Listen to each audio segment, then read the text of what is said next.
Hi friends! ఈరోజు evening స్నాక్స్‌గా vegetable chop అనేది చేశానండి. ఇది చాలా సింపుల్ అండ్ టేస్టీగా గూడా ఉంటుంది. ముందుగా మనము బాయిల్ చేసుకున్న బంగాళదుంపలను తీసుకొని, అందులోనే మనం బీట్రూట్‌ని గూడా వేసి బాయిల్ చేసుకోవాలి. ఇప్పుడు ఆనియన్స్‌ని కట్ చేసి ఆయిల్‌లో ఫ్రై చేసుకున్నాక, ఇందులో గ్రీన్ పీసు, అలాగే స్వీట్ కార్న్, బాయిల్ చేసిన బీట్రూట్‌ని గూడా యాడ్ చేసుకొని, ఇప్పుడు అల్లం వెల్లుల్లిపాయి ఇవన్నీ పచ్చిమిర్చి గూడా వేసుకొని, బాయిల్ చేసిన బంగాళదుంపని గూడాను ఇందులో యాడ్ చేసుకొని, ఇప్పుడు కొంచెం అంత మనం పసుపు గూడా యాడ్ చేసుకుందాము. పసుపు, సరిపడేంత ఉప్పు, అలాగే గరం మసాలా గూడాను మనం ఇవన్నీ యాడ్ చేసుకొని, కొంచెం సేపు ఫ్రై చేసుకున్నాక, ఇందులోని కొద్దిగా కొత్తిమీర గూడాను యాడ్ చేసుకొని, దీన్ని మళ్ళీ ఇంకొంచెం సేపు ఫ్రై చేసుకుందాము.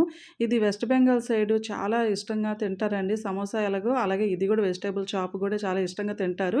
ఇప్పుడు వీటిని మనం చిన్న చిన్న మనకు నచ్చిన షేప్‌లోని ప్రిపేర్ చేసుకొని, ఇందులో మైదాలోని వాటర్ వేసుకొని, అలాగే బ్రెడ్ క్రమ్స్ ఉంటాయి కదా! అందులో మనం కాస్త డిప్ చేసి ఇప్పుడు మనం డీప్ ఫ్రై చేసుకోవడమే. ఇది చాలా సింపుల్‌గా అయిపోతదండి. మనం బాయిల్ చేసిన బంగాళదుంపలు ఉంటే చాలండి. మిగతా చాలా సింపుల్. ఐ హోప్ ఈ వీడియో నచ్చిందనుకుంటున్నాను. Like and subscribe.